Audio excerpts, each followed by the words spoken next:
پیارے دوستو، آج ہم جس بدبخت انسان کا قصہ آپ کو سنانے والے ہیں وہ تھا تو مسلمان، لیکن اس نے خانہ کعبہ کے عین سامنے جا کر دین اسلام کو ترک کر دیا اور دنیا کی سب سے پاکیزہ ترین جگہ پر جا کر کافروں میں شمار ہو گیا۔ چلیے آپ کو لالچ اور ہرس میں مبتلا ایک ایسے انسان کی کہانی سناتے ہیں جس نے پوری دنیا میں اسلام کا نام خراب کرنے کی کوششیں کی مگر پھر بھی اپنے مقصد میں ناکام ہو گیا۔ آج سے چند ہفتے پہلے انٹرنیٹ پر ایک ویڈیو وائرل ہوئی جس میں ملک یمن کا ایک آدمی جس کا نام جون غانم ہے ایک بہت بڑے مجمع سے خطاب کر رہا تھا اور وہاں اس نے اپنی کہانی بیان کرتے ہوئے ایک بہت ہی عجیب بات لوگوں کو سنائی۔ اس آدمی نے لوگوں کو اپنی ایک تصویر دکھائی اور پھر کہا کہ جب وہ حج کرنے مکہ گیا تھا اور خانہ کعبہ کا طواف کر رہا تھا تو اسی وقت وہ حجرہ اسود کے قریب پہنچا۔ تب اس کے دل سے یہ آواز آئی کہ یہ کالا پتھر ہرگز خدا نہیں ہو سکتا بلکہ یہ تو کسی انسان نے کہیں سے لا کر یہاں پر نصب کر دیا ہے۔ میں کسی پتھر کے آگے سجدہ ہرگز نہیں کر سکتا کیونکہ یہ عمل تو دنیا بھر کے بت پرست لوگ کرتے ہیں۔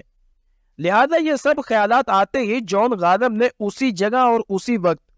دوران طواف اسلام کو ترک کرنے کا فیصلہ کر لیا۔ چند ہفتے پہلے اس آدمی نے یہ تمام باتیں ایک ایسی محفل میں بیان کی جہاں پر تمام افراد اسلام مخالف سوچ رکھتے تھے۔ جون غانم کی تمام کی ہوئی باتیں آپ اپنی سکرین پر ملاحظہ فرمائیں، پھر بات کرتے ہیں۔ This is when I was in Mecca and we have to go 7 times and I was going around the black stone and I said in my mind this is human being made, this is not from God. دوستو، خانہ کعبہ اللہ تعالیٰ کا پاک گھر اور مسلمانوں کے لیے اس دنیا میں موجود سب سے مقدس ترین جگہ ہے اور ہر مسلمان اپنے دل میں اس بات کی خواہش رکھتا ہے کہ اپنی زندگی میں کم سے کم ایک مرتبہ اس پاک گھر کی زیارت ضرور کر سکے۔ جب بھی کوئی مسجد الحرام میں داخل ہوتا ہے تو خانہ کعبہ پر پہلی ہی نظر پڑتے جو جذبات اور کیفیات ہوتی ہیں وہ تو لفظوں میں ہرگز بیان نہیں ہو سکتی اور دلوں پر ایک عجیب سا زہر طاری ہو جاتا ہے۔ اسی لمحے ہماری آوازیں بھی بند ہو جاتی ہیں اور آنکھوں سے آنسو بھی جاری ہونے لگتے ہیں۔ جون غانم کے اس الزام کے جواب میں اللہ تعالیٰ قرآن مجید کے اندر جگہ جگہ اپنے اسی گھر بیت اللہ کی شان بیان کرتے ہوئے اس کو مسلمانوں کے لیے قبلہ کے طور پر اپنانے کا حکم دیتا ہے جس کی طرف رخ کر کے مسلمان اپنی نمازیں اور دیگر عبادات کرتے ہیں۔ بے شک خانہ کعبہ پتھروں اور اینٹوں سے بنی ہوئی ایک عمارت ہے،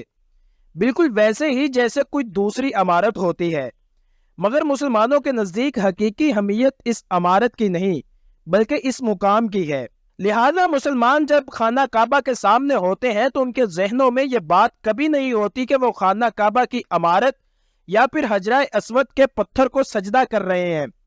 بلکہ وہ تو صرف کعبے کے رب کی عبادت کرتے ہیں اور اللہ تعالیٰ کی متعین کردہ اس عمارت کو بطور سمت استعمال کرتے ہیں۔ کئی اسلامی روایات میں بھی ہمیں یہ بات پڑھنے کو ملتی ہے کہ فتح مکہ کے موقع پر جب رسول اللہ صلی اللہ علیہ وآلہ وسلم نے حضرت بلال حبشی رضی اللہ تعالیٰ عنہ کو خانہ کعبہ کی چھت پر چڑھ کر اذان دینے کا حکم دیا تو حضرت بلال رضی اللہ تعالیٰ عنہ نے آپ کے حکم پر بالکل ایسا ہی کیا۔ اب آپ بتائیں، کیا آپ نے کبھی کسی بت پرست انسان کو اپنے ہی بت پر چڑھ کر عبادت کرتے ہوئے دیکھا ہے؟ یقیناً آپ نے نہیں دیکھا ہوگا۔ اور بالکل اسی طرح بخاری شریف کی ایک حدیث کے اندر حضرت عمر رضی اللہ تعالیٰ عنہ کا ایک قول کچھ اس طرح سے بیان ہے کہ آپ نے حجر اسود سے مخاطب ہو کر فرمایا، میں جانتا ہوں تو صرف ایک پتھر ہے، مجھے کوئی بھی نفع یا نقصان نہیں دے سکتا، لیکن اگر میں نے رسول اللہ صلی اللہ علیہ وآلہ وسلم کو تجھے بوسہ دیتے نہ دیکھا ہوتا تو میں تجھے کبھی بھی بوسہ نہیں دیتا۔ اور یہ کہنے کے بعد حضرت عمر رضی اللہ تعالیٰ عنہ نے حجرہ اسود کو بوسہ دیا۔ یہ تمام باتیں جہاں ایک طرف دنیا بھر کے مسلمانوں کے خیالات اور ان کے ایمان کی عکاسی کرتی ہیں، وہی دوسری طرف اس بدبخت آدمی یعنی جون غانم کے بیانات کا بھی منہ توڑ جواب ہے۔ سوشل میڈیا پر مقبولیت کے جنون میں مبتلا یہ انسان دراصل کبھی ایک سچے عقیدے والا مسلمان تھا ہی نہیں بلکہ اس کا تعلق اسماعیلیوں کے ایک ذہنی فرقے کے ساتھ ہے اور اسی فرقے کے عقائد پہلے ہی دین اسلام سے کافی حد تک مختلف ہیں۔ جون غانم کے مطابق دوران حج اس بات کا انکشاف ہوا کہ مسلمان خانہ کعبہ اور حجرہ اسود کو سجدہ کرتے ہیں اور اسی بات کو جواز بنا کر اس نے دین اسلام کو ترک کر دیا، اور پھر عیسائیت کو اپنانے کے بعد اب سستی شہرت کے لیے اس بات کو جگہ جگہ ڈنڈورا پھیرتا ہوا نظر آتا ہے۔ ایسے ہی لوگوں کے لیے اللہ تعالیٰ قرآن مجید میں ارشاد فرماتا ہے جسے اللہ ہدایت بخشے صرف وہی راہ راست پاتا ہے،